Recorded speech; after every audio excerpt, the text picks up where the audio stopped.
we are not alone. These are supposed to be some of the most verified images of giants. People who do meditation for 60 days will lengthen their telomeres.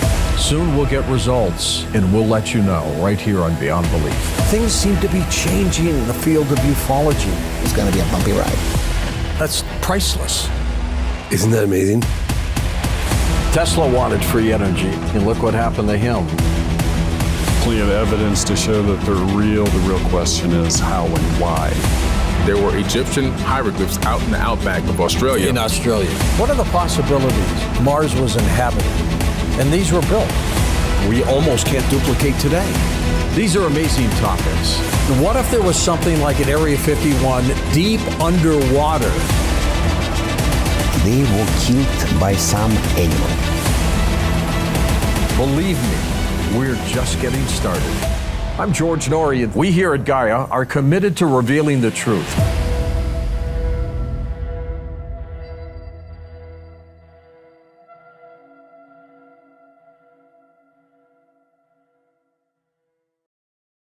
Welcome to Coast AM's YouTube channel. I'm George Norrie. Like, share, and subscribe. Also find us on Facebook, Twitter, Instagram, and coasttocoastam.com. Become a Coast Insider for ad-free access to thousands of shows you'll really enjoy. Welcome back to Coast AM. Richard Serrett coming to you live from Coast's Toronto, Canada affiliate, Global News Radio, 640 Toronto. Billy Carson is with us, the founder of ForbiddenKnowledge.com. And, of course, the man behind the new Gaia TV series, now in its second season, called Deep Space. And we are talking about the secret space program. And predictably, the lines are jammed, Billy. We'll dive into the calls in a moment. Let me just ask you, before we do that, about Dr. Ken Johnstone. And this is the NASA whistleblower. I don't know if he worked for NASA or a contractor that was affiliated with NASA, but you know Ken. Tell me about him and his extraordinary claims. Well, Ken Johnston worked for a company that was contracted with NASA in the early days, talking about about Apollo 1 and up. He was also an astronaut test pilot as well. So he's got a lot of, direct contact with NASA. So people were always saying, well, this guy really didn't work. No, the guy really did work at the NASA facility. He was inside of NASA. He was a round 2 astronaut candidate, matter of fact. And he was also with the U.S. Air Force Cap Major. And he was also a Group 800 commander at the U.S. Air Force. So the guy was in NASA, worked around NASA, was in the Air Force and everything else. So his credentials are real. Anybody else who says anything else is just spreading propaganda. And while he was there, fortunately for us, he actually had his hands on some original photos of the moon, which showed real anomalies, things that are out of place. And he was there with the young lady that was in charge of, basically covering those anomalies up. Back in those days, Photoshop didn't exist, so they would just put this some cellophane over it and then recopy them, and that's how they would blot out these anomalies. But he actually was able to. He was told to take these photos and dump them, and to where this place in the back where they end up shredding everything. Well, he made a copy of them first, and then took the originals and put them in the shredder into the dump. So thankfully for that, we were able to get some original images from NASA, from the NASA days that weren't obfuscated, that haven't been changed or edited, that we've now since scanned in and really analyzed with a fine-tooth comb and have found dozens and dozens of anomalies on these moon images. Well, discuss these anomalies. What are we looking at here, Billy? Well, we're looking at some of these craters are not real craters on the moon, and they're actually they actually all have the same depth almost. And when you look at a crater, you have to realize that there's going to be ejecta. That means an impact happened in the ejecta. The material from the center of that crater is going to fall out to the rim. And the majority of these craters don't have any ejecta on the rim. Where did the ejecta go? It didn't go out into space. And so then you look at them and you start to see octagons. You start to see geometric shapes. And then you start to see different types of what appear to be, could be structures or remnants of structures. We don't know what they are. I don't want to say that they are something, but I'm telling you that they look like structures with 90-degree angles, and there's a lot of them up there with 90-degree angles that are just there out in the open and make you want to scratch your head, like, what are these things doing here? Now, if you go back to the Apollo 11 black box, which is thankfully to the Freedom of Information Act we were able to get access to, we've got the whole download of the black box from Apollo 11, audio and the actual printed copy. Now, some of the printed copy has been redacted, but some of the lines are very telling. Like if you go into the black box download and look on 030820 CMP, you find out one of the astronauts says, boy, there must be nothing more desolate than to be inside some of these craters, the conical ones. So he's alluding to a dome structure there. And then the other astronaut says, the people that live in there probably never get out. The people that live in there. The people that live in there probably never get out. And this is available for the entire world to download directly from nasa.gov. You can get the voice file and you can get the redacted documents from the black box, Apollo 11 mission official. And this is the same mission when they were supposedly using the code name Santa Claus to describe UFO sightings on the moon, correct? Right, correct, yeah, exactly. A lot of people say we never went to the moon, but they're wrong. The truth is we went to the moon and we lied about it. We went to the moon. Now, they knew what was up there. They had an idea of what was up there before we got there because they had sent already satellites and other missions to, orbit the moon. But they wanted to go there on a reconnaissance mission. They wanted to find out what was up there, bring back some pieces of whatever that they could possibly get their hands on to analyze, but at the same time show the public a Hollywood show. So some of the scenes are real and some of the scenes are fake. But people have gone all the way to the far left, and now they assume we can't even leave the atmosphere. They haven't really seen beyond the veil. The veil is that you've been tricked. But there's a reason why you've been tricked. It's a trick to keep the truth away from you, to keep everything covered up as to what's really going on up there. The structures on the moon. Right. So it's always been sort of an either-or proposition. But what you're saying is both can be true. Yes, we landed on the moon, but at the same time, we also faked many of those photos because they had to hide alien structures and Santa Claus, quote unquote. In the beginning of in the stage of any development, you have to have support.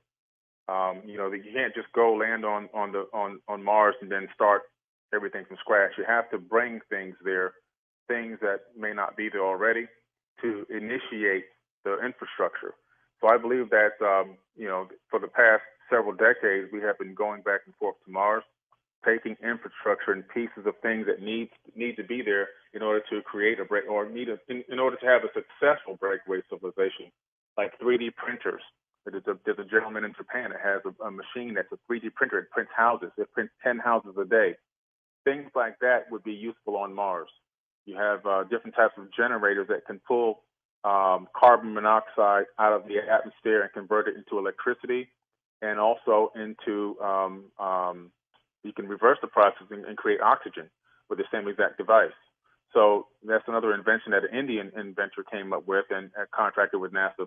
So there's a lot of reasons why you need to take things there to get the initial infrastructure kick-started, so that by the time regular people get there, everything is kind of almost in place, and they would be totally self-sufficient with the advancements that we have right now in terms of 3D printing and everything else, pre-energy devices and so forth.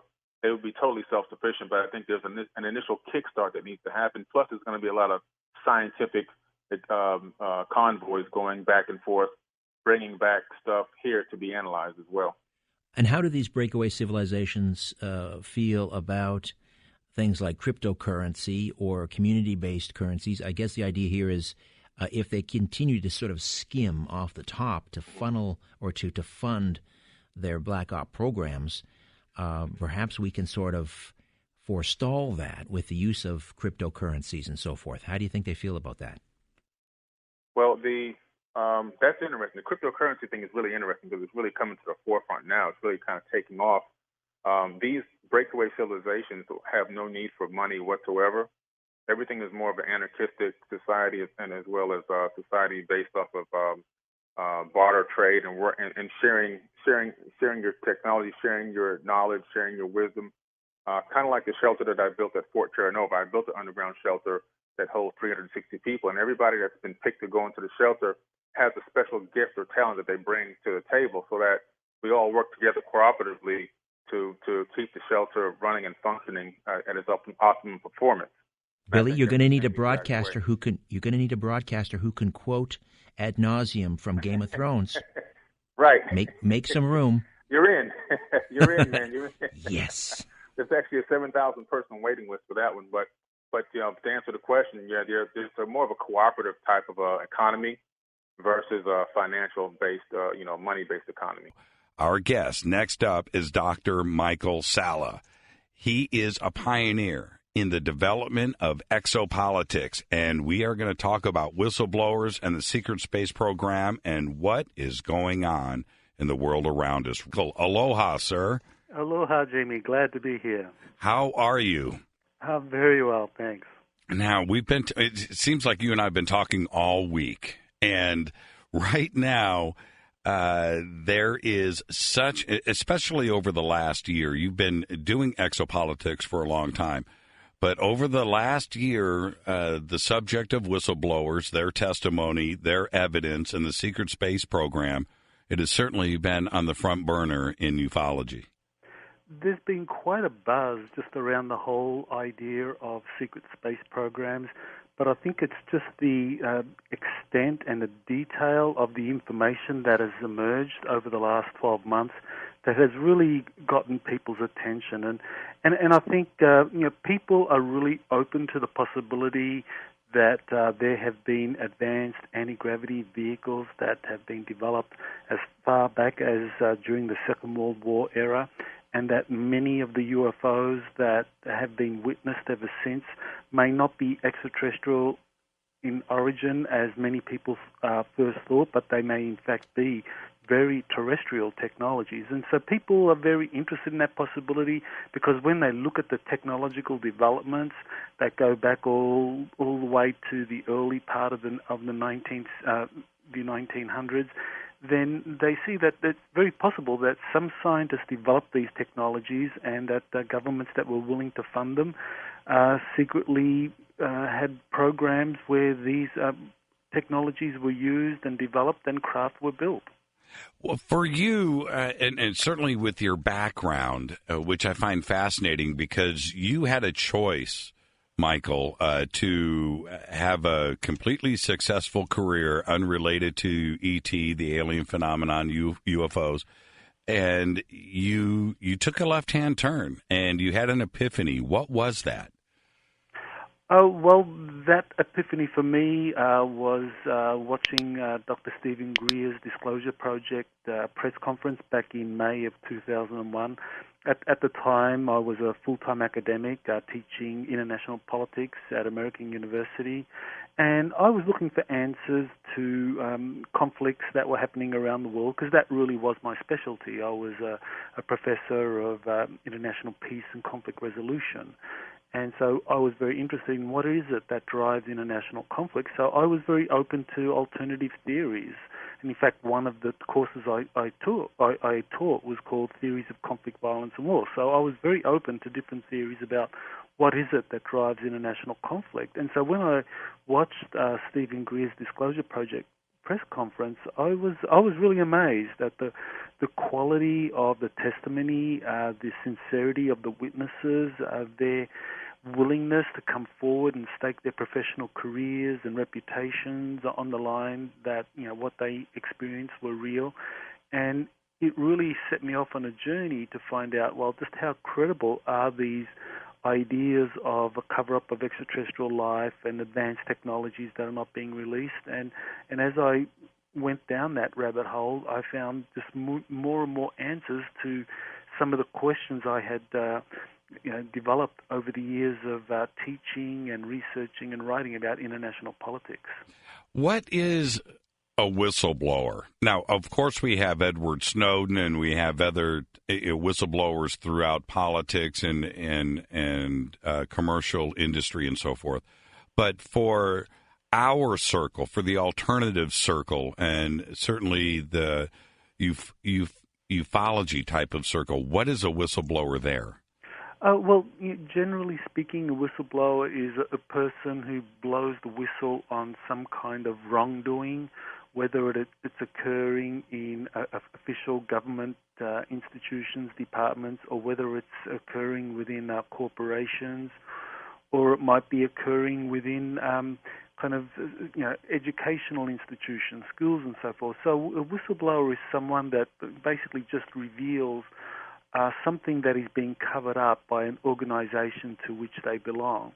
And when it comes to the whole disclosure issue, whistleblowers are basically revealing what they know about a cover-up of extraterrestrial life and advanced technologies that have been conducted, whether it's through government, whether it's through the military or corporations, and they have come forward and they've been doing it in greater and greater numbers. In the 1990s, many whistleblowers began coming forward towards the end, but in the early 2000s, especially with Stephen Greer's Disclosure Project, there was a flood of whistleblowers.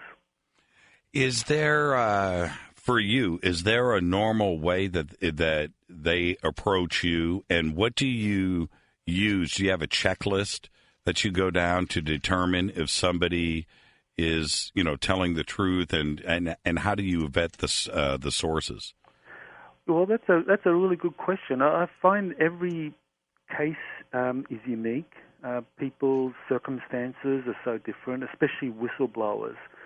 And so you just need to be aware of the unique circumstances that have brought them forward, and to be able to ask them the right questions and vet them as best you can. Over the years, I've developed quite a database of different whistleblower testimonies, and so I'm able to kind of cross-reference a lot of things that people say, and I'm able to kind of get an idea of whether or not they're contriving something, or whether they're just revealing some new information.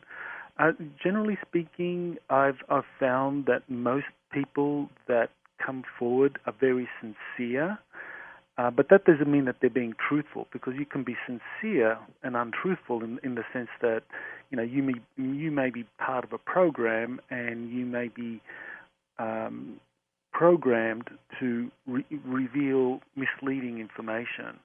And I've also had cases of people who are telling me the truth, but yet if they get exposed, then they will kind of backtrack. They don't, they want to keep their cover. So, all the cases are very unique, and one just has to really be prepared to, investigate someone's testimony for a long time, if that's what's necessary, to kind of find out just how much of what they're revealing is the truth. And of course, the more documents they share, that's always going to help. But often I find that many whistleblowers don't have documents, and in some cases they don't even have personal documents confirming their kind of basic educational claims. So that's always a challenge, but that's just part of this field.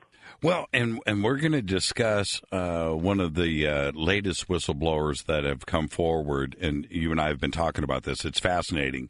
But in this case, he has revealed his own identity. When you are talking with the whistleblower for the first time and they don't want to give you their name, of course, for us, the ones that want evidence, that's the first thing. You can't just call yourself a whistleblower without identifying yourself. Is that one of the first stages and when you are trying to vet somebody, is to get them to come forward and reveal who they really are? Well, that's always one of the challenges as far as being a researcher or an investigator is, you're really wanting the information, and you're wanting to confirm how accurate that information is. And the whistleblower's credibility, their background, that's all part of the kind of normal vetting of that information. But it's not necessary. It's not really required. It's not essential, because you're really after the information. If that whistleblower, for example, was involved in a black program, dealing with, say, the surveillance of extraterrestrial abductions, then you're very interested in any information that they have to share about that program, and if they reveal themselves, then that's going to help substantiate their claims. But it's not really necessary to work out whether or not it's possible that there are secret government programs basically monitoring extraterrestrial abductions of private citizens. Well, certainly if a whistleblower comes forward and he's got 1,000 documents and that is presented, you don't necessarily need his ID, and you don't need to run his background. But if somebody comes at you with the opposite, without documents, and all they have is a story, then you have to get their name, and then you have to vet their employment history and education just to make sure that they are who they say they are.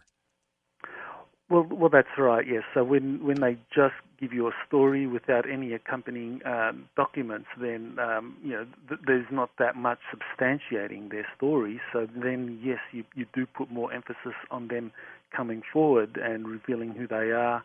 And and I found one of the things that really helps is to be able to have video testimony of any whistleblower. Right. Because you can look at it and people can look at it, and body language is a very good sign as to whether or not people are telling the truth.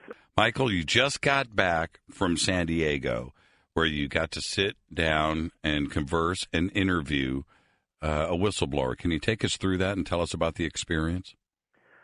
Sure. Well, this is a very important case because the whistleblower in question, he worked for U.S. Navy intelligence during the Second World War, and he heard things from Navy spies embedded within Nazi Germany who were working in the top aerospace corporations and Nazi SS programs dealing with their most advanced projects. So these Navy spies were reporting back to naval intelligence out of the Naval Air Station at San Diego. And William Tompkins, at the time, he was recruited into that program because of his extraordinary design skills.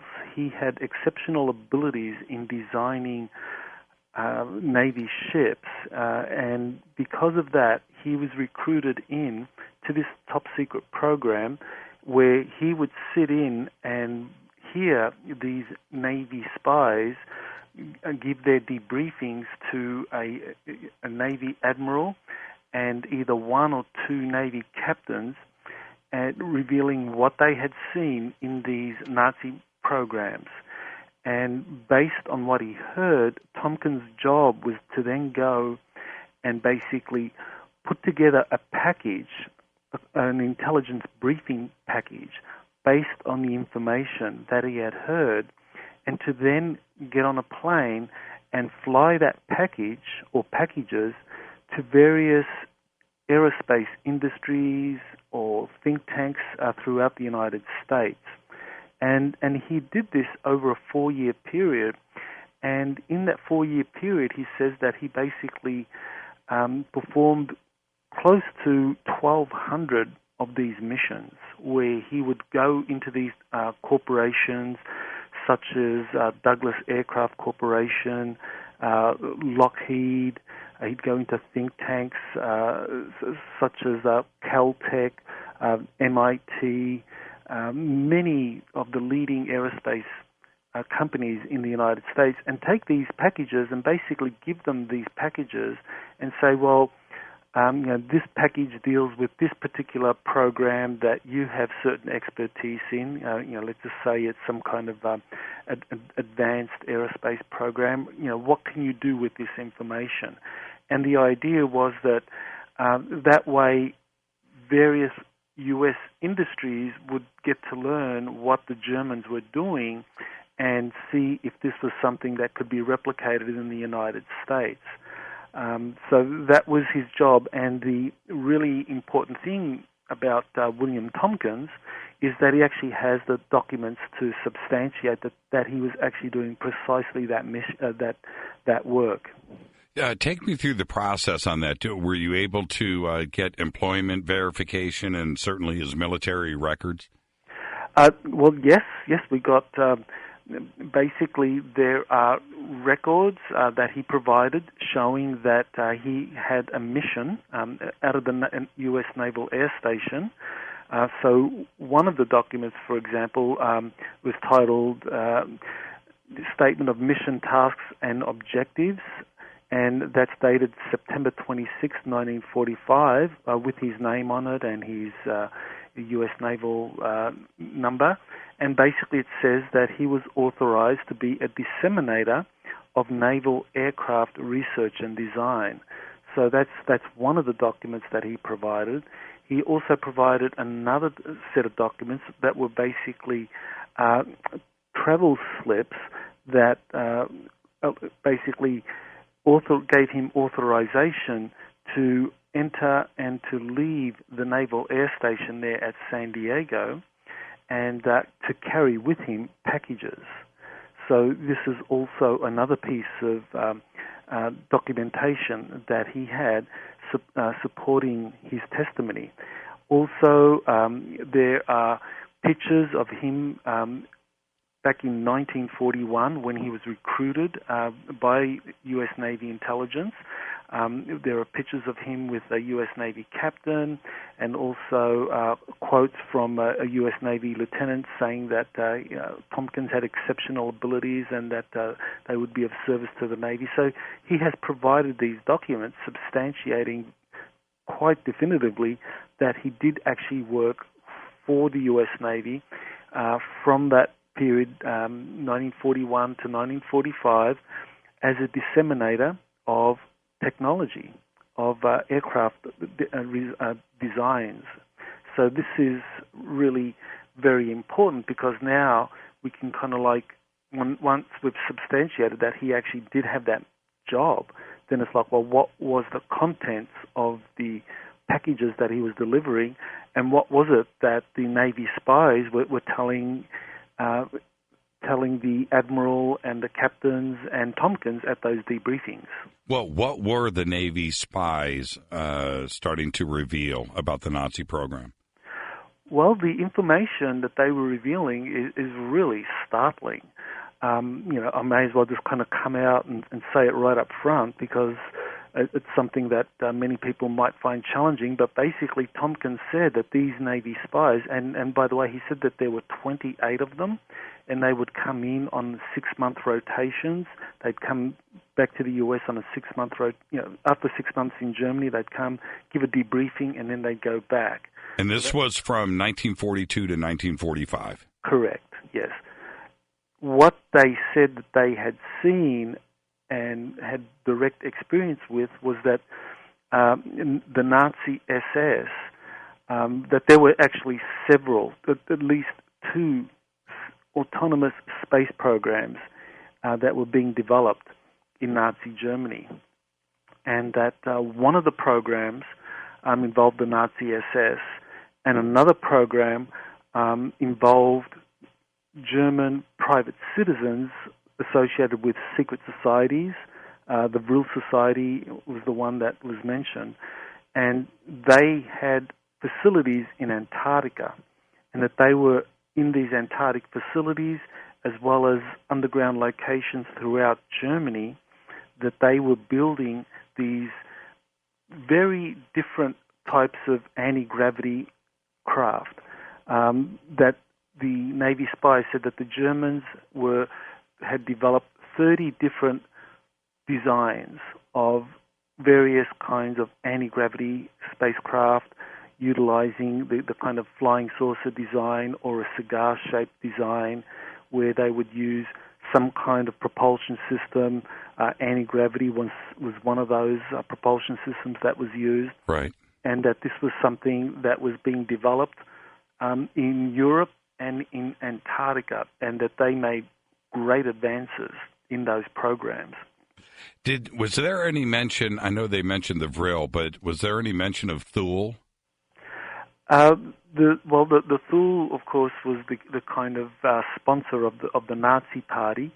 I didn't actually ask Tompkins about the Thule Society because once he confirmed that the Vril Society was behind this, then that implied Thule Society participation, because the Thule Society provided the funding for the Vril Society. The Vril Society was a kind of metaphysical society that was kind of headed by these female psychics, and they came up with information that they gained through psychic means on how to build various spacecraft.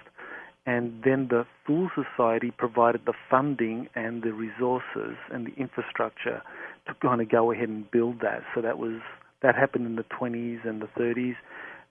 Then in 1933 and 34, the Nazis came to power, and they basically institutionalized what had been happening previously under the Thule Society and the Vril Society. So now basically the secret space programs that had been developed with prototypes in Germany during the 1920s and early 1930s had now been put under the rubric of the Nazi Party. But the Nazis continued to allow the civilian space program to move forward, but they also created a parallel program that was headed by the Nazi SS.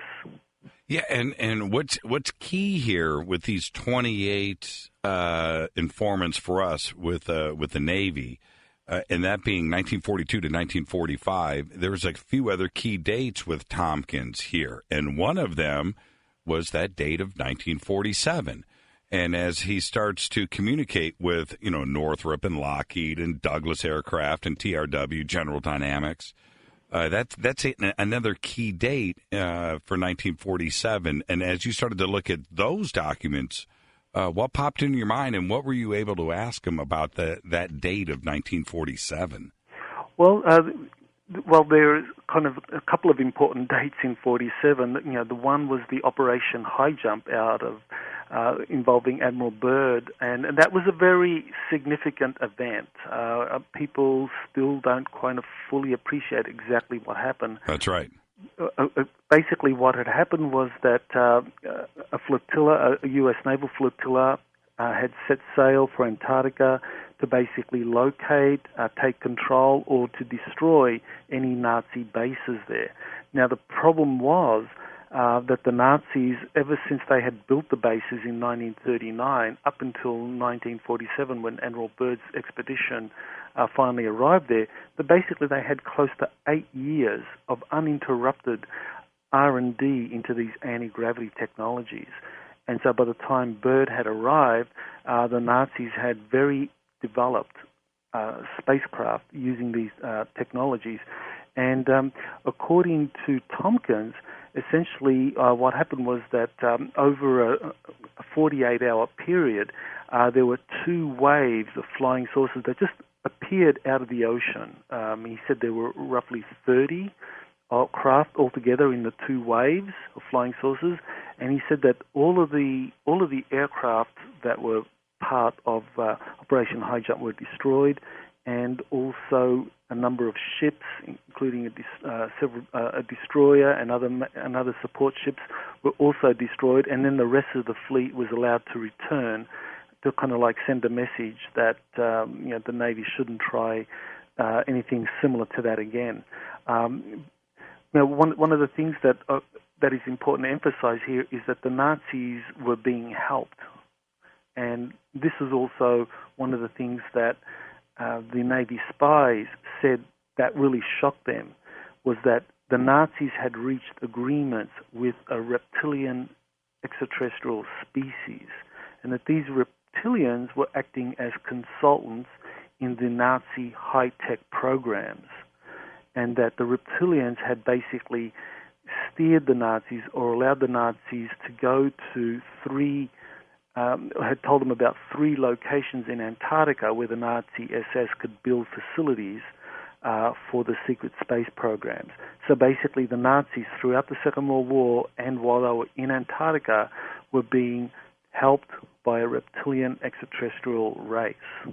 And the other thing that we can't deny here, in 1947, not only Admiral Byrd and Operation High Jump and what occurred down there, but you had William Rhodes in Phoenix in July. You had Kenneth Arnold up in Tacoma. You had Roswell. And all of these specific sightings happened right in a row and weren't related to each other all the way down to Antarctica. It was a key year. It was, and this is where we kind of get into the whole question of, well, exactly who was piloting those UFOs. I mean, the assumption that many UFO researchers have is that, well, these are non-terrestrial in origin because there were no technologies that were being developed at the time, and there are various studies referred to a lack of knowledge of any kind of terrestrial technologies that could match the performance of these UFOs. So the Project Sign report that was developed in 1947 basically referred to early German research, but said that at the time that there was nothing in the U.S. Kind of aerospace industry that could match what those technologies were doing. And the closest analog was in Nazi Germany. So, there they were kind of referring to Germany as being, possibly linked in some way. But now with this information from Tompkins as well as, Corey Goode, that now we can kind of say that many of those flying saucer sightings in the 40s and 50s, we don't have to say all of them, but there would be a significant proportion of those that actually were related to these Nazi flying saucer technologies that had been developed during the war and had been kind of produced in large numbers in Antarctica. And then in the 1950s, basically there were a lot of overflights of major American cities, and I think some of those overflights really did involve Nazi UFOs, pressuring the Truman and then the Eisenhower administration into secretly signing agreements that would allow the U.S. military-industrial complex to be infiltrated. On your website, there's an illustration of this kilometer-long spacecraft design with the Navy, and that is something that will open up somebody's eyes. And Tompkins refers to that being designed. It's a kilometer long back in the 50s and 60s, but they were eventually built and deployed by the United States Navy as space battle fleets in the 1980s. Is this starting to be evidence that is cross-referenced? Well, yeah, there is a lot of cross-referencing. Tompkins is unique because he actually did work for major aerospace industries throughout the 1940s, right through to the 1980s. And in the 1950s, he worked at Douglas Aircraft Corporation, and he was there from 1950 to 1963.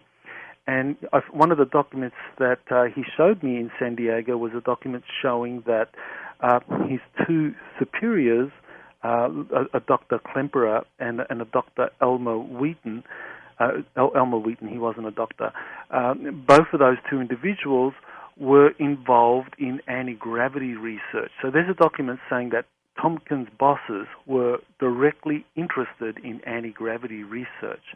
And Tompkins' job there at Douglas was to design many different types of ships for the U.S. Navy to create a battle group in space. That the Navy wasn't interested in just building one ship or just several ships. It was like a whole group of ships that would be part of a battle fleet for space. So that began in the 1950s. Tompkins came up with these designs, and there are several documents that he's released with his designs. And basically later on, these designs were then taken to the next level of kind of like architectural plans, and that was Tompkins was involved with another company, TRW, Well, he's back. Mike Barra, author, screenwriter, lecturer, self-described born-again conspiracy theorist. Mike began writing career after spending more than 25 years as an engineering consultant, which has truly helped him in his books that he has written. He has worked for major aerospace companies. His latest work, Hidden Agenda, NASA and the Secret Space Program. And, Michael, you've done a great job on this one, my friend, and welcome back. Hey, George, thanks for having me. I'm glad to be back. You call it Hidden Agenda. Tell me the name of that title and why. Well, because I think, what I discovered in actually going through and doing the research was that I think there was not just one, but I think actually at one point there were two secret space programs. And NASA was a public front for that second space program, secret space program, that was started by John F. Kennedy way back with the Apollo missions. And, I spent some time on that, some of the things that were done during the time of Apollo, and basically building up, what what it was that they were after and what he was trying to achieve with his own particular version of the secret space program, separate from the one that the military intelligence agencies had created. To have a thriving nation, a powerful nation, is a secret program like a space program necessary? Interesting question. I mean, I would say that it is simply because of what we know is out there. I mean, this all goes back again to that Brookings report that we've talked about a million times on this show, and how basically NASA was very, very worried about anything getting out that they might find on the moon or on Mars or some of the other planets in the solar system. And given the importance of that, and given how much intensity, would the fact that they felt that we would go crazy if we really knew this stuff, really knew that we were not alone in the universe, then I think you almost have to have a secret aspect to virtually every space program that might exist, including the emerging Chinese programs and some of the other countries that are out there now, India, that are going different places. I think you're right, and I see nothing wrong with that. I think to build a strong nation and a nation that protects its citizenry, you've got to do some things in secrecy because of the other countries involved. And there's that fine line, though. There's that very fine line, and if you go over that line, they've done things that weren't very copacetic. Right, and then the question becomes, where do you cross the line from something that's benevolent to something that's suppressive? And I think that we crossed that line a long time ago, because I think, but we do tend to look at it simply in terms of the United States. I mean, I think the vast majority of us in the United States are prepared for the eventuality of alien contact or the revelation, what does Steve Bassett like to call it, disclosure.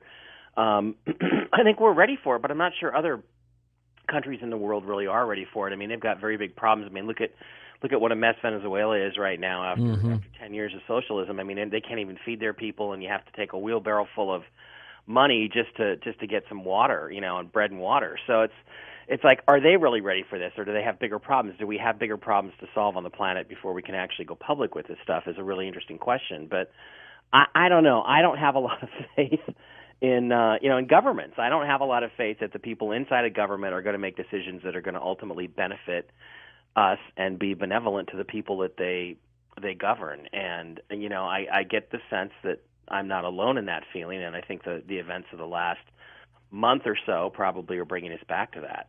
How do you think the secret space program was developed in the first place? I mean, do you think a group of military experts got together and military types and said, look, we've got to have a space program that is, weaponized, and we've got to keep it quiet, obviously, and let's move forward in that direction. Do you think it started like that?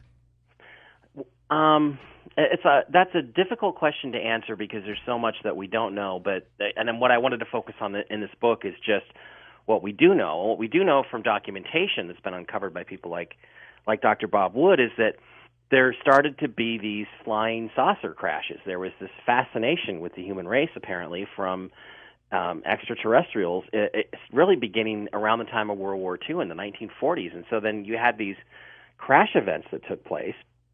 And given that those things happened, it would be insane for the government, once they recovered these craft, not to start thinking about developing a way to copy their technology to achieve the same things that they could achieve. Because obviously, if they had come from somewhere else, they would have been technologically superior to us in many, many ways, and we would want to capture that technology. Sure. You're always trying to do that from a military perspective. You're always trying to know what the other guy knows and copy what he's got that you don't have, and then try to surpass that. I mean, that is the essential function of a military on a wartime footing, which the United States certainly was when these events first started taking place. So to me, it's completely logical that it really began the secret space program that we all talk about. There's various people with various versions of it, but that one really would have had to begin right around probably the 1942 Cape Girardeau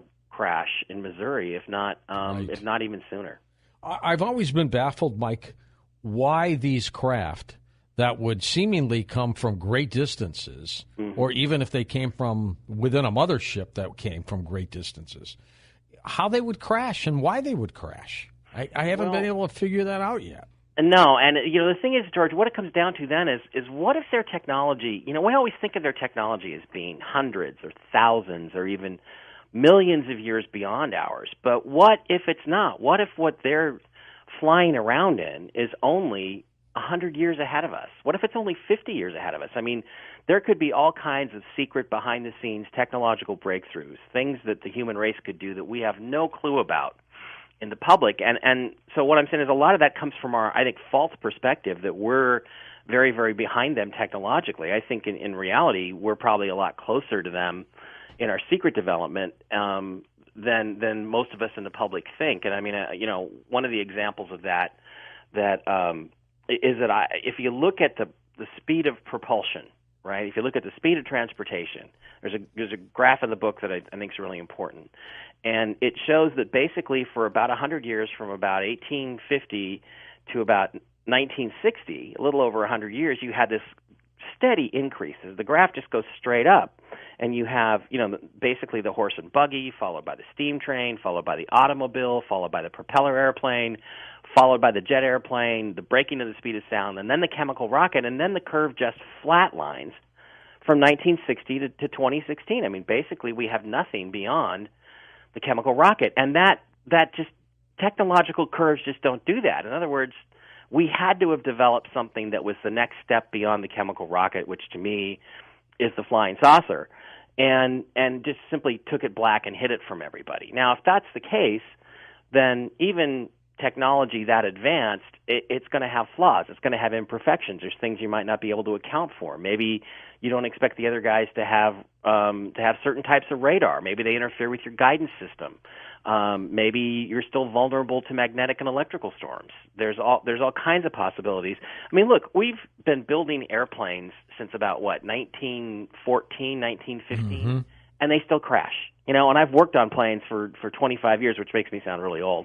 But, I've worked on these things, and they're very complex, and there's many things that can go wrong. And if it turns out that the flying saucer is equally complex in its own way, then that just means more things that can go wrong. So I can see how there could be crashes. I wouldn't expect there to be a lot, but there could be some. And, there's also the possibility that some of these crashes were deliberate. It's been raised by writers in the past by certain people that maybe these were done on purpose as a way to open communication, because there was no way for the alien mind and the human mind to communicate the way that we expect to, through verbal, straight verbal talking to each other. It just wasn't possible because the frame of reference was so different. So that's a possibility too. And maybe they just wanted to see if we could reverse engineer whatever they dumped off here.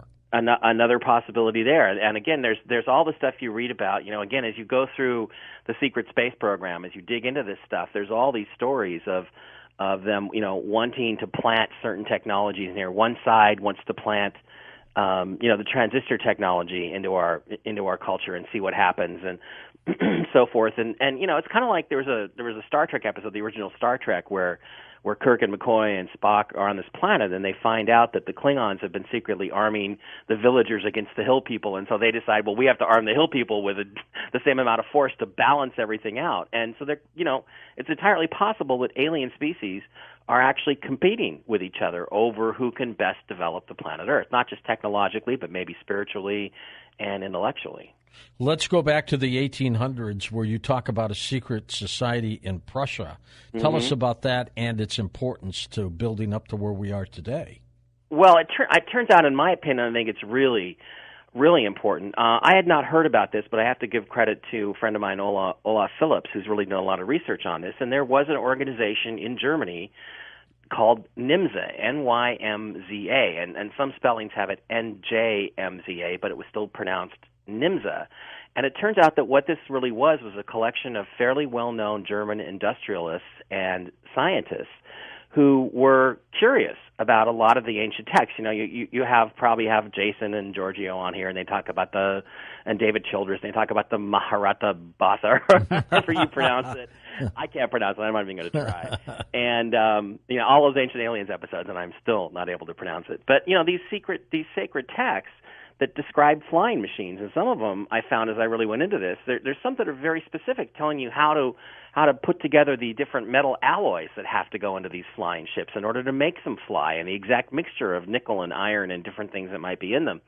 And, maybe not nickel and iron, but various materials that you had to create in order to make these things fly. And I think what happened is that these NIMZA guys got the idea that they were looking not at sacred religious texts, that they were looking more at textbooks and assembly manuals, and they started to view them, as Joe Farrell put it really eloquently, through the eyes of physicists and scientists rather than through religious texts. And once that sort of came in, it congealed into their minds, then I think they got fascinated with the idea of flying machines and, actually creating flying machines here on planet Earth. Back then, really, they didn't exist. I mean, some people have said they didn't exist at all, but I don't think that's true. There is some evidence there was some hot air balloon use around 1800, but you couldn't control them, and you tended to die if you went up in them.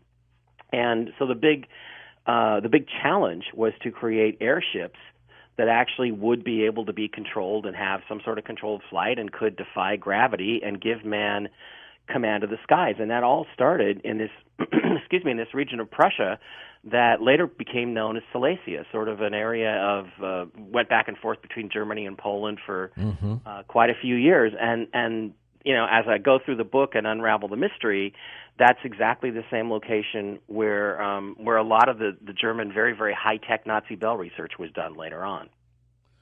They had incredible technology then. Yeah, and I think great knowledge of it. Yeah, and I think that it was these guys that started this sort of secret society, and there's different interpretations of what NIMZA actually meant. It's something along National Airship Reconnaissance Office, and it seems like what they did is they actually took. They got the idea, and then they started sending people to the United States to actually begin to research and develop and build these aircraft back in about the 1840s, 1850s. Who is and was Charles A.A. Delisle? Charles A.A. Delisle, or Delisle, I guess is just as good a pronunciation, was a Prussian gentleman who was an engineer, and he came to the United States in about 1850. And if you look at the track of his procession across the U.S., you see that he enters, there's records of him entering in New York City, moving on to Chicago, then he heads down to Houston, Texas, and then he heads out to California, where he spends the next 10 years in a little town called Sonora, California, which is about 140 miles east of Sacramento. And, it's a really, his tale is really interesting because he appears to be a Prussian engineer that I suspect, or I'm pretty sure other people suspect, was actually sent here by NIMZA, and he was one of a group of many, many others that had actually already made their way to Sonora. And they were out there to basically form something called the Sonora Air Club. The Sonora Air Club. Now, what was that? Well, okay. So the Sonora Air Club is essentially, it looks like a group of Prussian engineers who got together on a frequent basis and met to discuss the design and construction of airships. Now, the fascinating thing about this is that all these guys had Prussian names. Delschau spent 10 years with them out there, and, they appeared to have developed actual flying vehicles. And what year? What years was this? This was between 1850 and 1860. Wow. Now, around 1860, one of the members, a gentleman named Freyed, actually came forward and said that he had discovered what he called NB gas, or N/B gas. And nobody knows what that NB stands for, but what he said is it had anti-gravitational properties, and that if you used it as a fuel for a flying machine, that you could actually build a flying machine that would defy gravity. And it really, if you think about it, the western part of the U.S. right there would be the perfect place to work on something like this, because even though, a lot of Prussia and Germany was still wilderness at that time, it was far more densely packed and highly populated than the U.S. was. And that's why we still have, bases out in the far west, like Area 51, because there's nothing in Nevada. Go to Montana, go to Nevada, fly over them sometime. I mean, outside of Vegas and Area 51, there's nothing in Nevada. And it gave them the opportunity, I think, to actually work and construct and build various different airship designs and work on these different fuels. And it seems like around 1860 they made a breakthrough, because then what happens is Delschau and several other members of the group kind of break up and go back. Delschau returned back to Houston, where he lived with his wife and daughter for the rest of his life. Now, the sightings of these great airships, were they man-made or were they from some other place? Well, there's always been an argument about whether the great airship wave of the 1890s, the mid to late 1890s, was aliens and UFOs, or was it man-made stuff? And it seems like it might be a little bit of both. But here's the interesting thing: if you look at the very first sighting that took place, it took place in Sacramento, which is again only about 140 miles from Sonora. It took place in about 1896, I believe, and then this whole wave starts moving back west to east, basically following back along the path that Delschau originally took from Prussia. The sightings go back through San Francisco, down near Phoenix, Nebraska, Aurora, Texas. There was a very famous crash of something in the sky, and all the way through to Chicago. And so it's really interesting, because it looks like what they did is that they discovered this anti-gravity gas, this NB gas. Then they designed craft around it, airships around it. What was the material they used? We don't know, because we don't have any actual samples, but it would have been perhaps some of these different alloys that they had gotten out of the ancient Vedic texts. I would imagine they were working with some of that stuff. And one of the interesting things about that area... And we didn't have aluminum then. Yeah, but there was a lot of different minerals, very minerally rich area for people to be working, so they would have been able to work with a lot of different things. And, it looks as though they took 30 or 40 years to actually build the airships that Delschau designed, and then they started taking that technology back east towards Prussia, back to the motherland, or the fatherland, I guess is the German term. Was there any question at the time over where they were coming from? Did people, were they panicking? Yeah, there actually was a significant amount of panic. In fact, it got to be pretty controversial, because people thought, there were these stories. There was the Aurora, Texas crash, which I'm sure somebody on the show is... Jim Mars has talked about that before. Yeah, and I went into that, and it's a pretty convincing case. So there were these strange encounters. There were a few other stories that were very interesting like that, where, people talked about that they were these flying airships. And again, what they describe are these bubble craft, these like balloons, but they had propellers on them and things that really weren't developed very well at that point, in the late 1890s. And they talk about, 7-foot tall beings that did not look human coming out of these craft. One story, this guy said they tried to drag him in, but But although they were very tall, they were extremely weak, and they couldn't get him into the thing, and so then they left.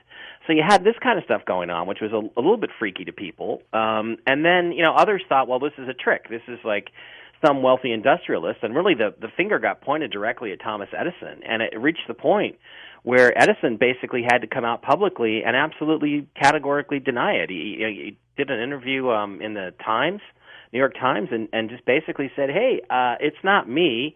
I wouldn't be involved with airships, and just knock it off. I've got nothing to do with this. So it was really quite a controversy at the time, and it made people very uncomfortable because they weren't used to seeing unnatural objects in the sky at that time. Of course, it became more commonplace later, during World War I.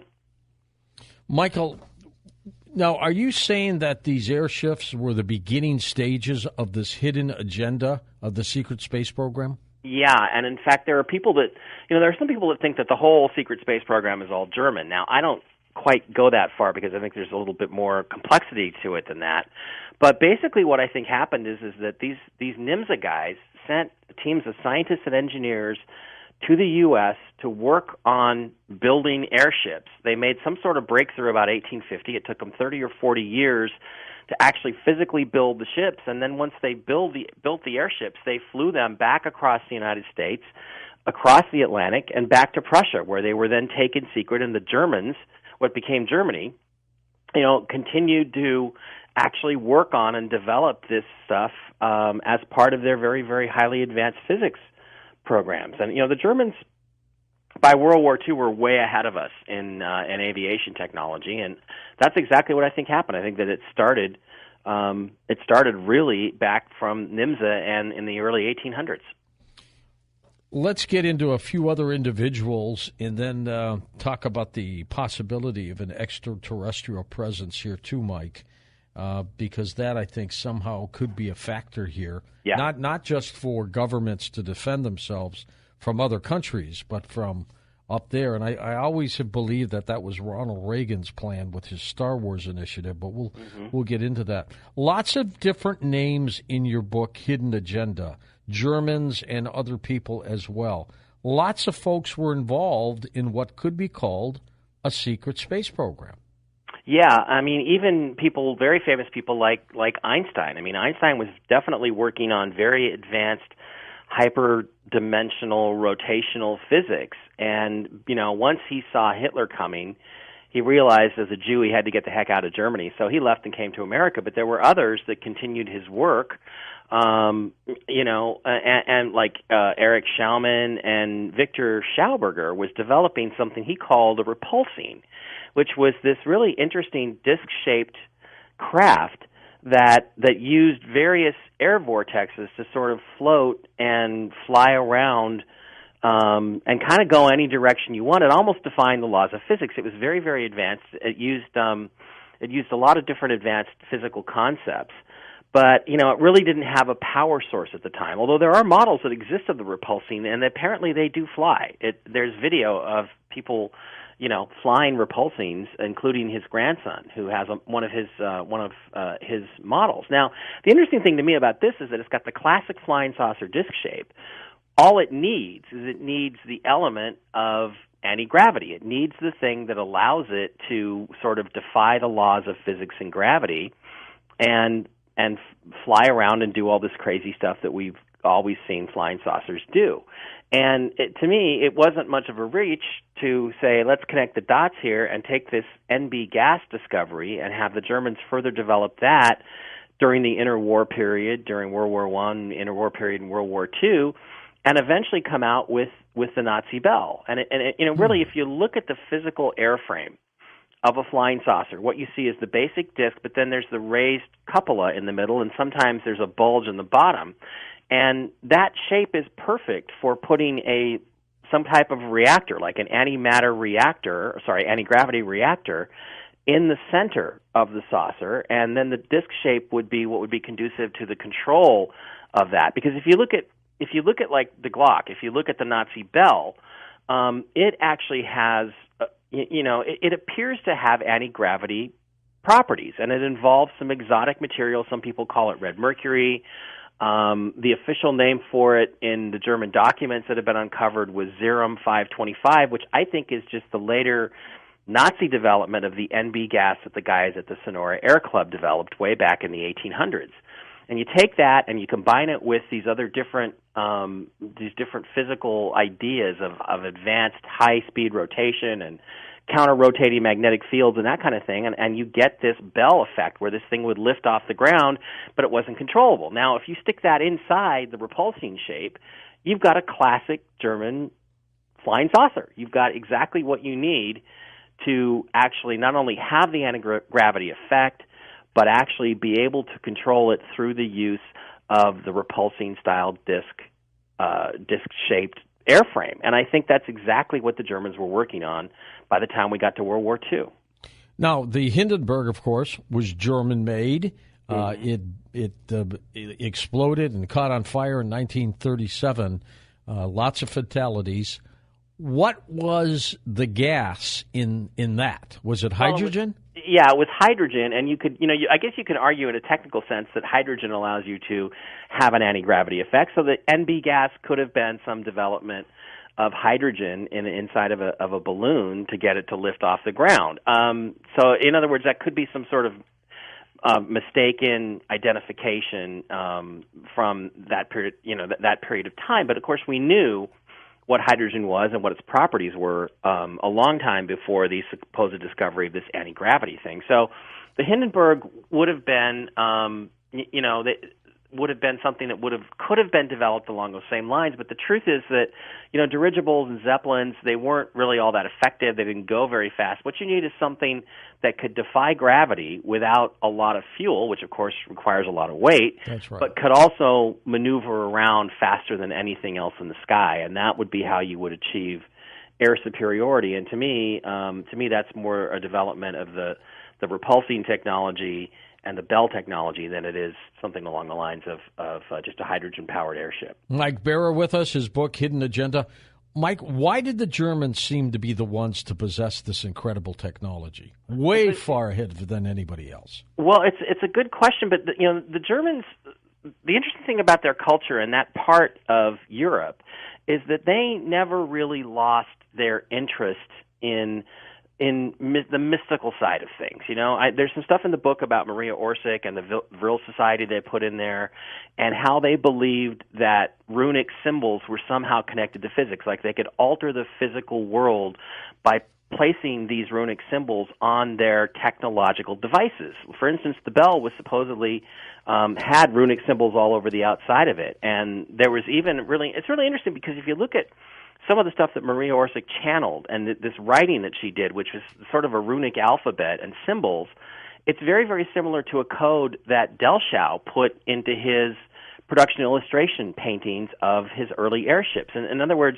it's almost like they're thinking in more of a unison of physics and science and mysticism than we in the West here really allowed ourselves to indulge in. In America, everything was hard science and technology. We had abandoned the idea of mysticism, but the Nazis, the Germans especially, and the Germans and the Nazis especially, did not see that barrier there. I mean, during that period of time, they were using both of these different, I guess, technologies you would call them, or ways of achieving physical results. They were using them both in unison, and they didn't see a separation between the two.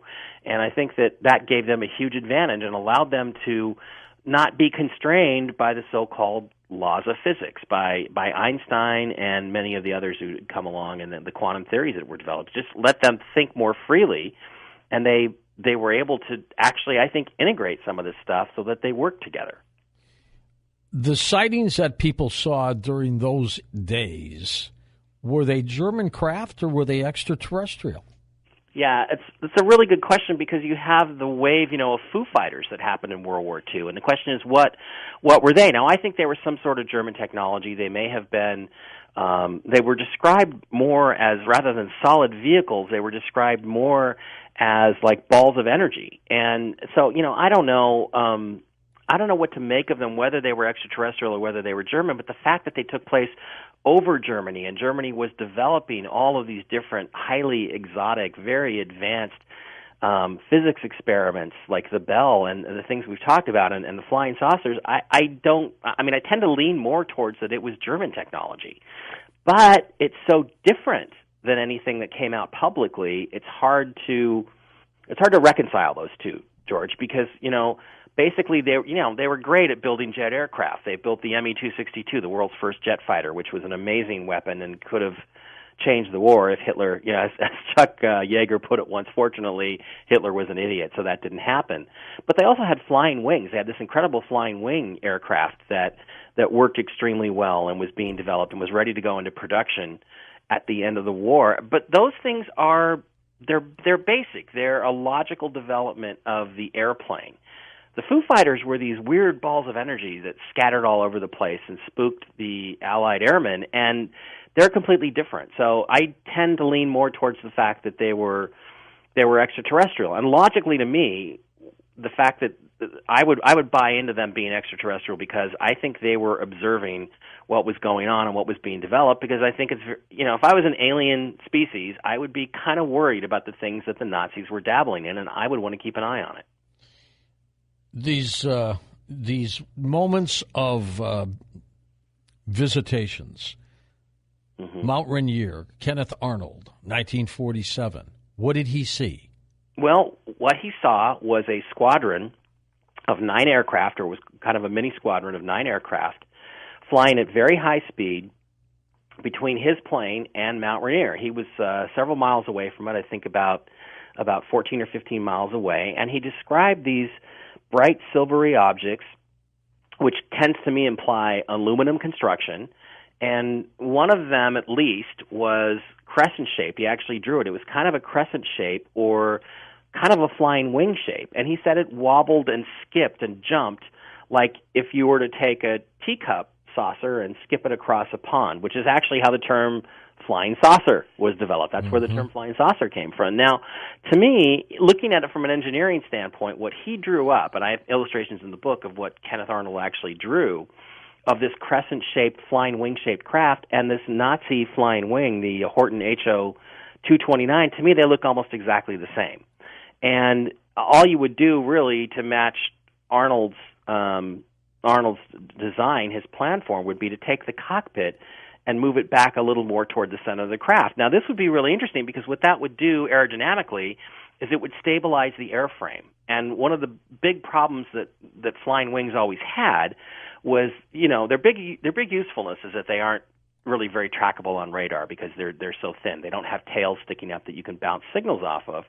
The problem is that makes for a very unstable airframe, and the flying wings that we developed in public were pretty crappy, and they couldn't really control them. They had a lot of difficulty with them, and what I think they were trying to do there, and it wasn't really until later on when we developed what they call fly-by-wire technology with fiber optics that we were able to make many minute adjustments on the control surfaces that we were able to make the B-2, for instance, a stable flying wing aircraft.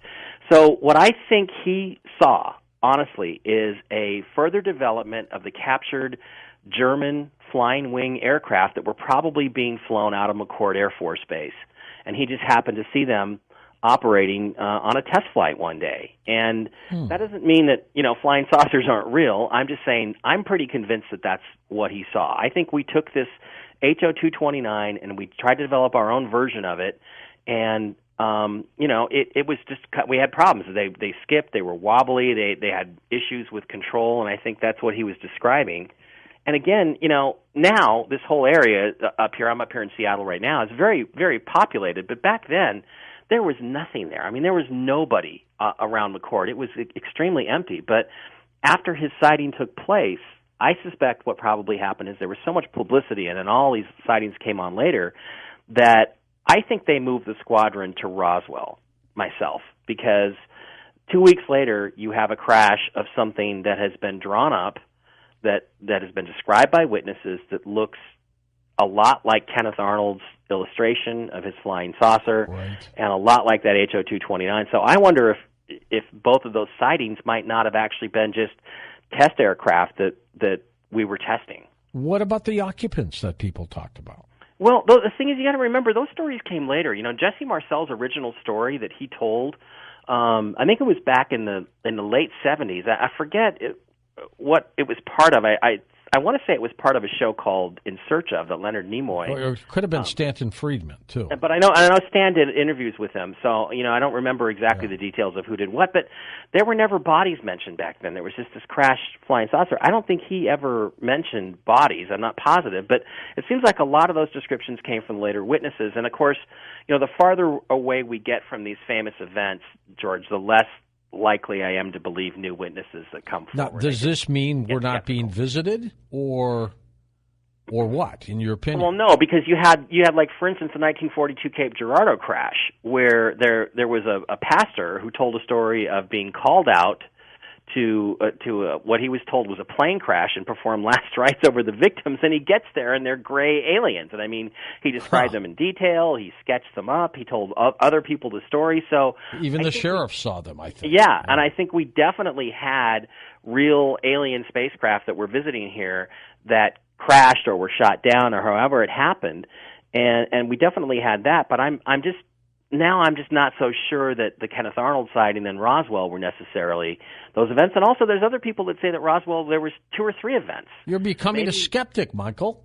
No, I'm hardly a skeptic.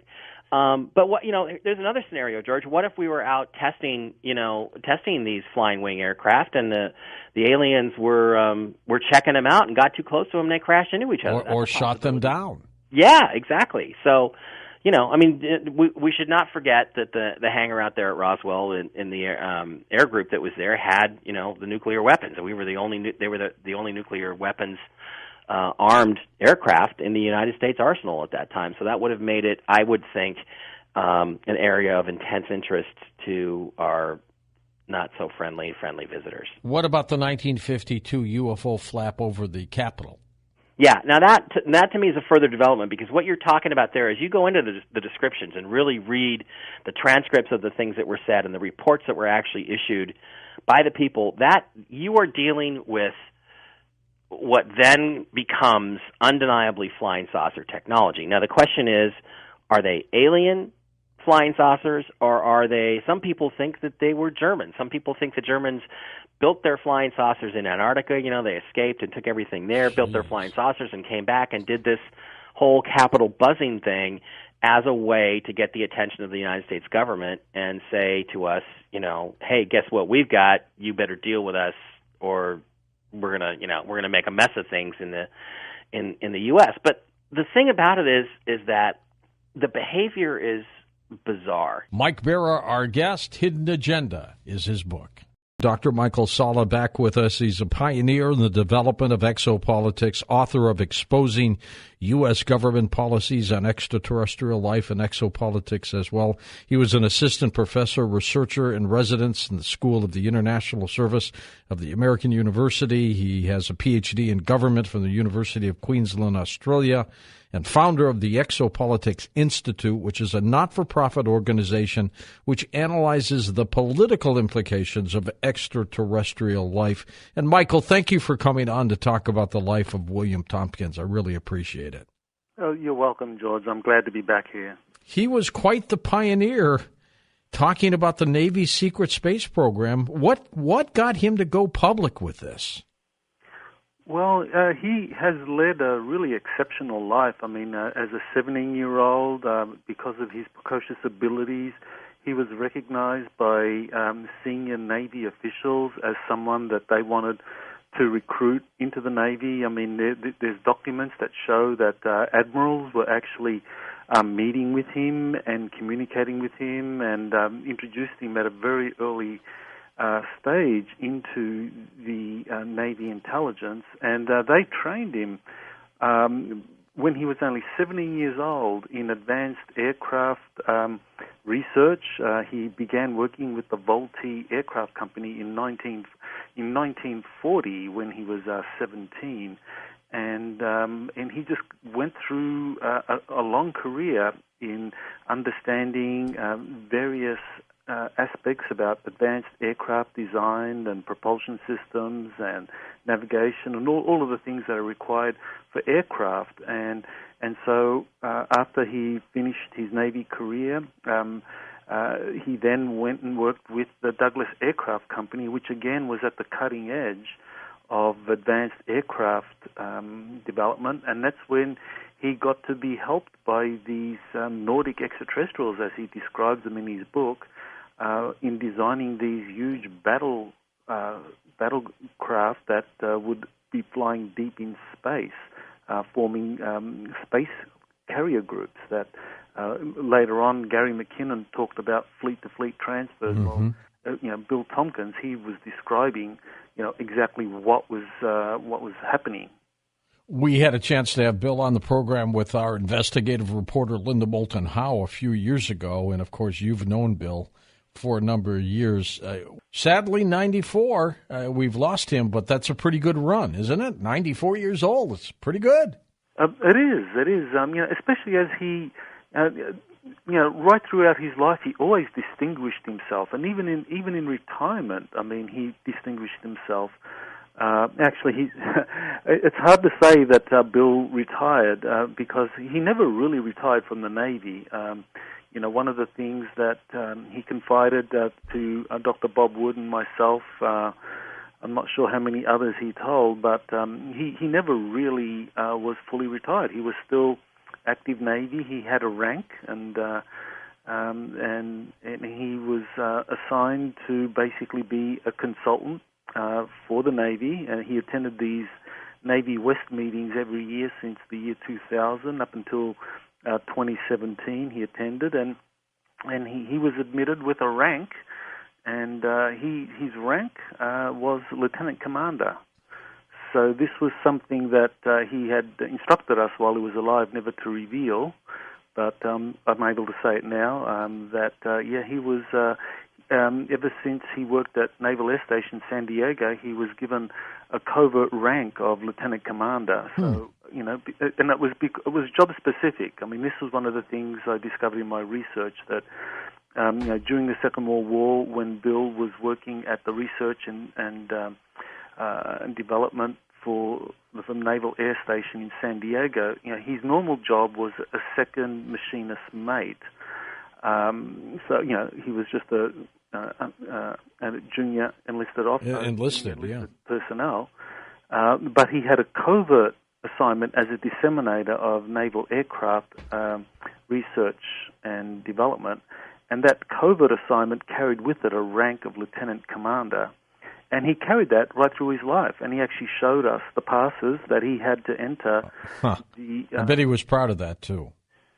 That was that was definitely, we had a lot of research documents that showed that he was part of a covert program at Naval Air Station, but more recently when he was going to these Navy West meetings in San Diego, that he was given entrance with a pass where his rank was Lieutenant Commander.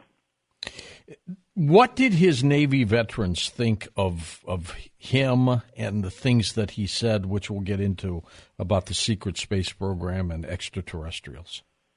Right. Well, I spoke to four Navy officers in doing my research on Bill Tompkins. Three of them were colleagues or people that worked with him at the Navy League in Medford, Oregon, which he started up around the year 1991, right up until the year 2000. That he actually was the president of that, and one was a captain. That was Captain Bowick, and then there was a commander, and one other officer whose name escapes me at the moment. But all three basically identified him as someone that was well respected within the Navy, that he had knowledge about extraterrestrial life, that he was considered to be an expert in that, and that he was also running these special projects. And Bill had supplied documents showing special projects as an item on an agenda, that the minutes of a meeting. There were several meetings where you have special projects actually listed as an item of discussion, And on one of the slides that we got from Bill, it mentioned it mentioned one of the special projects as basically being a galactic command, communications, and control center. That basically he was training the children of Navy officials to learn all about the galaxy, and that these Navy personnel, mainly retired, who are either with the Navy League in Medford or with the Navy Reserves in Medford, that they attended these meetings, and that Bill actually had been given equipment from the Naval Air Station in Miramar in that San Diego area. So he had been given communication systems that he used for this covert training in Medford. So he was a man that was highly respected by Navy officers, retired Navy officers, and actually a serving Rear Admiral, that was Admiral Larry Marsh, traveled from Seattle. I mean, at the time, he was the head of the Seattle Naval Shipyards and ran the submarine facility there, Bangor 6, I believe, in Seattle, or near Seattle, and that he actually traveled to Medford, Oregon in 1991 to actually open the Navy League chapter. And when I spoke to Admiral Marsh, he actually said that Bill Tompkins was very highly regarded by the Navy for all his work for the Navy over the years. He was very knowledgeable on a number of topics of interest to the Navy.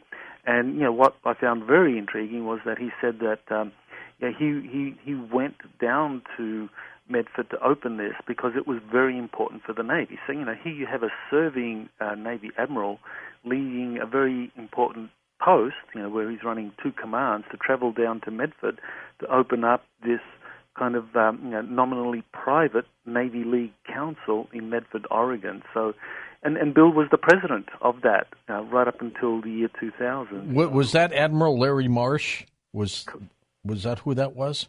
Correct, yes, Admiral Larry Marsh. And there's a photo of Admiral Marsh with Bill Tompkins taken at the opening of the Medford Navy League Council. And there it shows that quite clearly that the Admiral had made this journey down there to open up this Navy League chapter. So, Bill Tompkins was highly regarded right up until right throughout the years by Navy senior Navy personnel. And in the back of his book, Selected by Extraterrestrials, there's an excerpt there where he refers to an Admiral Hugh Webster, who actually that Bill cites as giving Bill the go-ahead to reveal everything he knew. Because Bill was a Navy man, through and through. I mean, he always followed orders. Sure. And in 2001, Admiral Webster gave Bill the go-ahead. Tell it all, Bill. I mean, that's he turned him loose, basically. He did turn him loose, exactly. And so it took Bill a long time. I mean, even though in 2001 he got the go-ahead, it was only in 2009, I believe, that he met with Dr. Wood, and then he got that help in editing the book that eventually emerged in December of 2015, and that's not that long ago. It's only it's less than 2 years, but since that book came out, it really has really galvanized the political and the UFO community, just because of the extensive revelations he has in there about secret space programs, and some of it really dovetails with the testimony of Corey Goode and some of the other people who have come forward saying that they're part of 20 and back space programs. Mm-hmm. So he was a very important person because he was so well regarded and credentialed, and he had many documents. And I did do a number of Freedom of Information Act requests and approached the National Archives and got more documents about Bill, just confirming many of the things that he was saying. What did he say specifically about the secret space program? Was it involved in trying to shoot down extraterrestrials, or was it a joint venture? What was it? Well, basically, he described the role he played in the evolution of the secret space program. He says that while he was at Douglas Aircraft Company, he was being helped by a group of 3 Nordic or human-looking extraterrestrials that had infiltrated the company, and that they would help him telepathically come up with the designs for complex battle groups or complex space craft that would be part of these battle groups. And so Bill said that he would get this assistance. I mean, he was himself a brilliant designer, but as he kind of went through the design process for the various craft that would be part of these battle groups, whenever he says that whenever he hit a problem and couldn't resolve it, he would be helped telepathically by one of these Nordics that had infiltrated Douglas.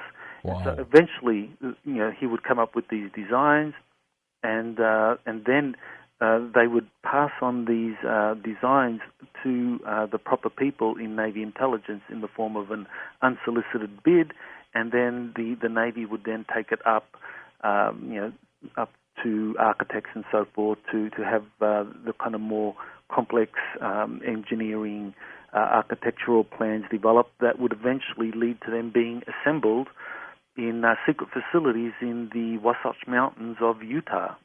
Michael, why is a secret space program secret? What are they trying to hide?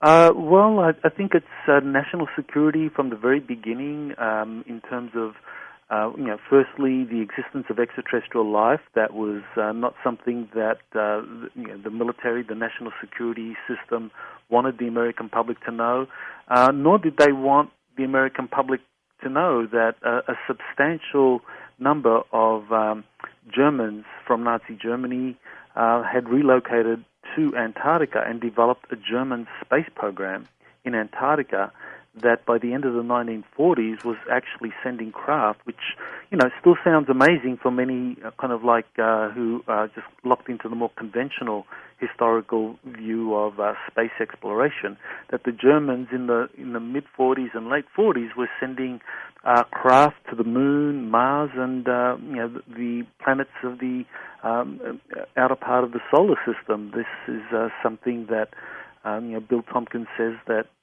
he learned through these Navy spies, but this was all very sensitive information because one of the things that the American and the world public believed was that Germany had been comprehensively defeated, that it was unconditional surrender, but in fact it wasn't. That the Germans had relocated successfully enough of their personnel and advanced research facilities to Antarctica to continue to operate long after the war, and eventually become so powerful that they were able to force the United States into secret agreements. Huh. And do you think that Werner von Braun, for example, knew what was going on at Antarctica? Definitely, Werner von Braun and many other of the former Nazi German scientists that were part of the NASA program. I'm thinking about Dr. Kurt Debus, who was also the first director of the Kennedy Space Center. They knew what was going on in Antarctica, but von Braun and Debus and others that were part of the rocket program, this was technology that was kind of like considered to be second tier. Tell me your thoughts about the Vatican, Michael. We've talked about this before, but you think they're truly on the verge of some historic announcement, don't you? Definitely. If you look at recent history of the Vatican when it comes to the topic of extraterrestrial life, you can see that from the year 2008, which is the year that there were rumors, unconfirmed rumors, that the United Nations had been having secret meetings to discuss a plan for revealing the existence of extraterrestrial life, and that the Vatican had played a prominent role in that. That from 2008, you have a Catholic priest, a Jesuit, Father Funes, Gabriel Funes, who was the head of the Vatican's astronomy department there. And there are 2 observatories, right? That's right. They have the observatory in Mount Graham as well. And he basically did an interview for the one of the Vatican's newspapers called the L'Osservatore Romano, where he actually described extraterrestrials as being more ethically evolved, that they would be more ethically evolved than humanity, that they could well be our brothers, and that they could be baptized. And so then you had the Vatican authorizing at least 2 major astrobiology conferences. You have other Jesuit astronomers such as Brother Guy Consolmagno writing a book and being very prominent in international meetings about extraterrestrials being baptized, that they would be more ethically evolved, but basically the way in which the Catholic theological position has evolved or positioned itself as regarding extraterrestrials is that extraterrestrials are more ethically evolved than humans, but less evolved than angels.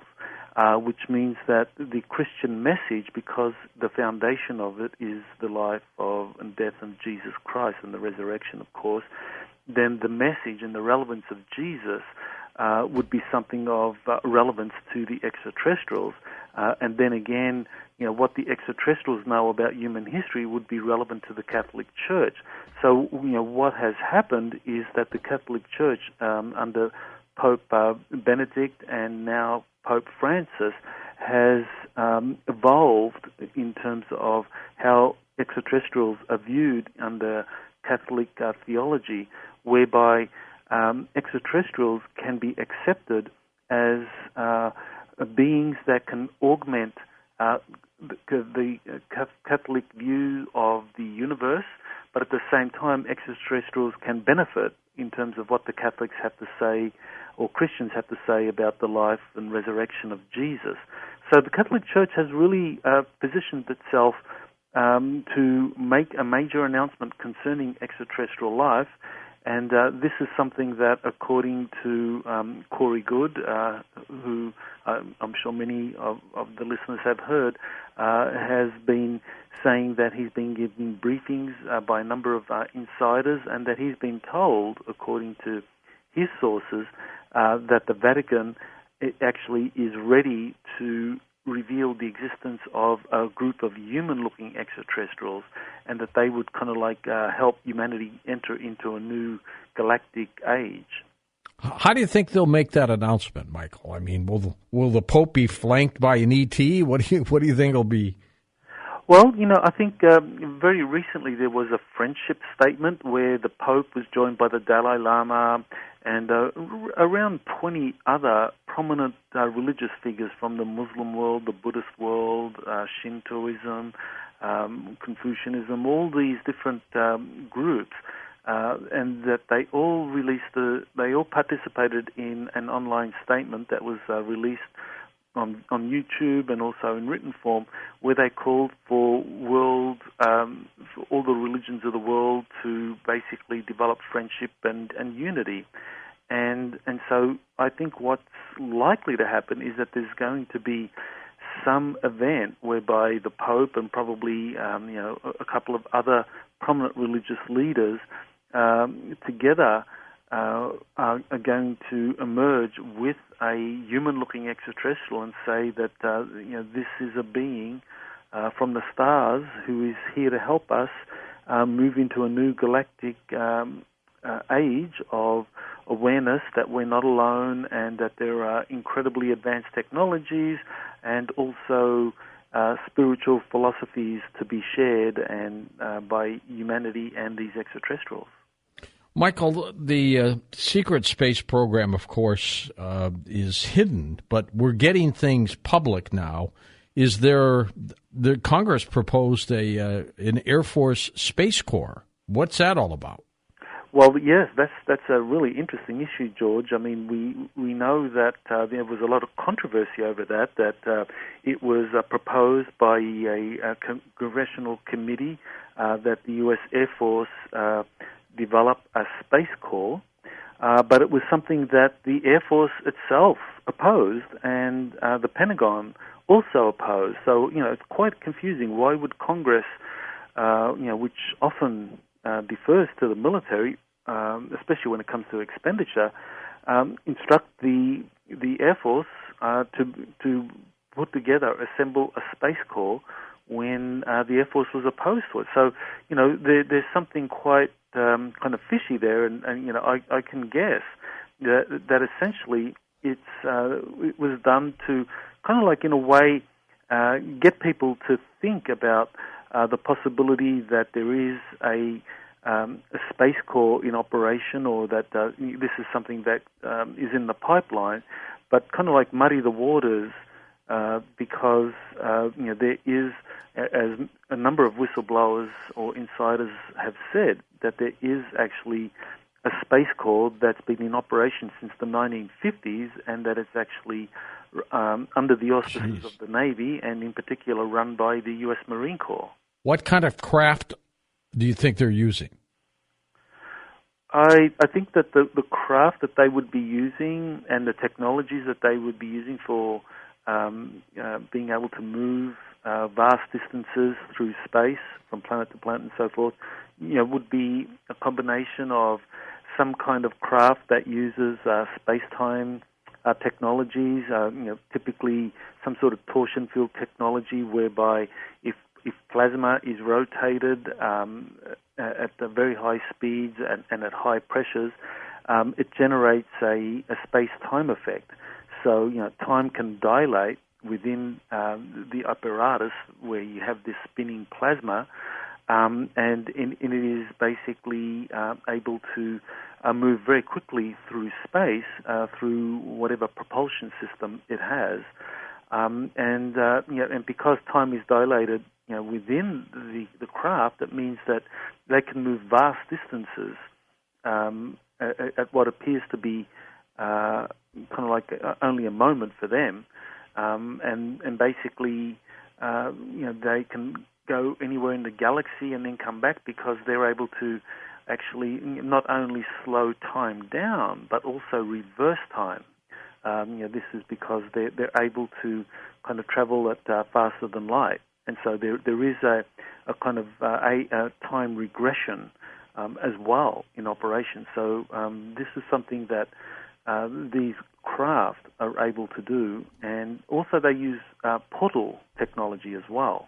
That there are both artificial and natural portals, or stargates as it's popularly known, where people and equipment can be moved from one part of the planet to other parts of the planet, or to other planets. So there's a number of ways in which people can be transported and equipment moved with the secret space programs. In talking about other planets, what do you think's going on Mars? Andrew Basiago, for example, has said on this program many times that he was teleported to Mars as a youngster. Seems like a far-out story, Michael. Well, this is one of the things, when you have a number of people coming forward and saying very similar things. I mean, Andy Basiago has had other people, 3 other people so far, who have come forward to say that they were part of that same program, the Mars Jump Gate, from 1980 to 83, as I recall it.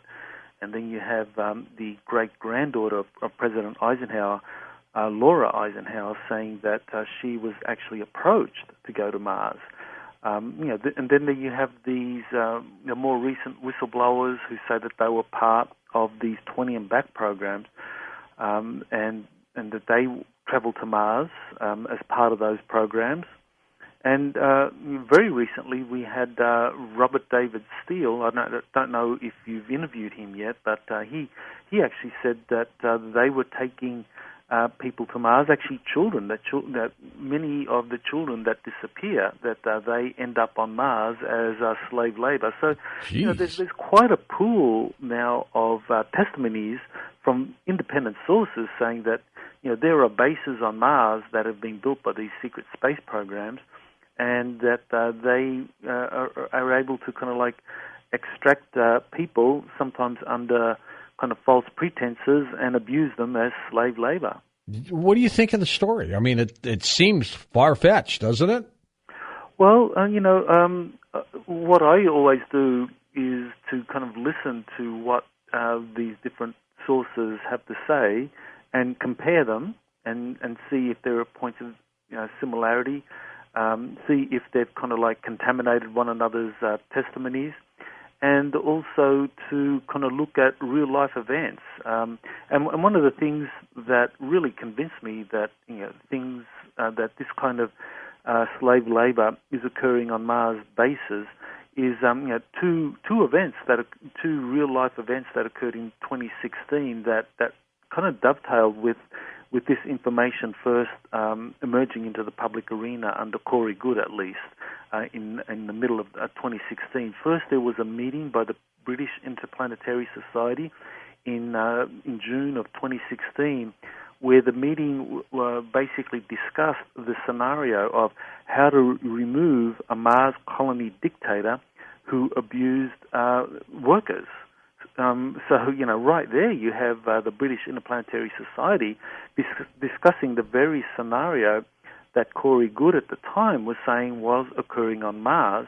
And at the same time, again, you had the U.S. Congress proposing legislation to give immunity to corporations that were involved in space mining up until the year 2022. And this legislation was signed by President Obama in October of 2016. And essentially the legislation did give protection under the U.S.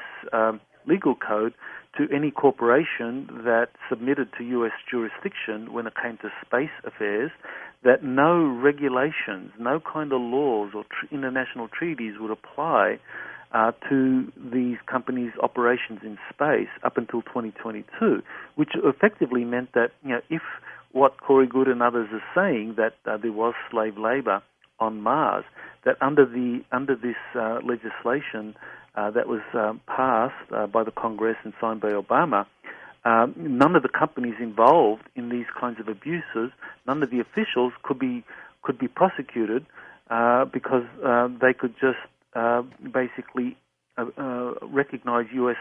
jurisdiction over their activities and say that, well, under the space mining law, they have immunity up until 2022. Why is Antarctica so important to this big picture? Well, Antarctica is really the big mystery here, because that's the place where the German space program was able to relocate during the war. And one of the things that I'm currently researching is the different German corporations that were involved in building the initial space prototypes or spacecraft prototypes that were used by the Germans, like the Hannibal craft. There are a number of German companies that were involved in this. For example, the Hannibal 2 craft that was built by the Dornier company, the Siemens company, and AEG, other German companies, were involved in building the propulsion systems for these craft. And so these companies, these German companies, actually relocated substantial resources to Antarctica as part of a directive that was passed by Martin Bormann in 1944 at a meeting in Strasbourg, where German companies were instructed to get all of their assets, all of their liquid assets and other resources out of Germany because the war was lost. Now the Germans were in a holding action. And so, they went down to Antarctica. And what I've found is that essentially, after Operation High Jump, where Admiral Byrd's task force in 1946-47 was basically intercepted and defeated by these Nazi flying saucers out of Antarctica, that the Germans were able to move ahead and make Antarctica a secret base of operations, not only for space colonization, but also for a covert takeover of the planet and establishing a Fourth Reich, whereby the Germans in Antarctica would exercise incredible influence over other nations of the world, especially the European Union and the United States, where secret agreements were reached. And so in the middle of the 1950s, you have a lot of U.S. companies and European companies beginning to work with the German companies that were in Antarctica, and this all coincided with the International Geophysical Year, and so in the mid 50s there was an incredible surge of activity in Antarctica after agreements had been reached between the Eisenhower administration and the Germans. You don't think there's a big spaceship hidden under there, Michael? That's one of the other things about Antarctica, that there are a number of anomalies down there.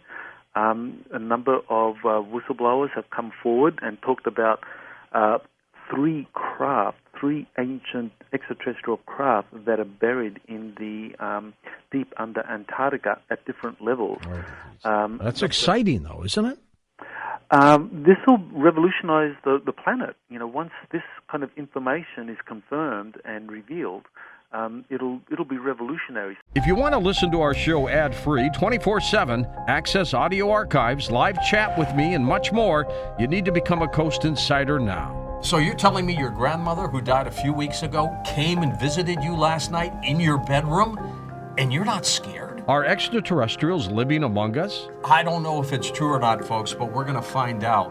If you enjoy stories like these and want to learn more about the mysteries of the universe with me, become a Coast Insider now to access hundreds of our archive shows to listen anytime, anywhere. Sign up now at coasttocoastam.com/Coast Insider. That's coasttocoastam.com/Coast Insider.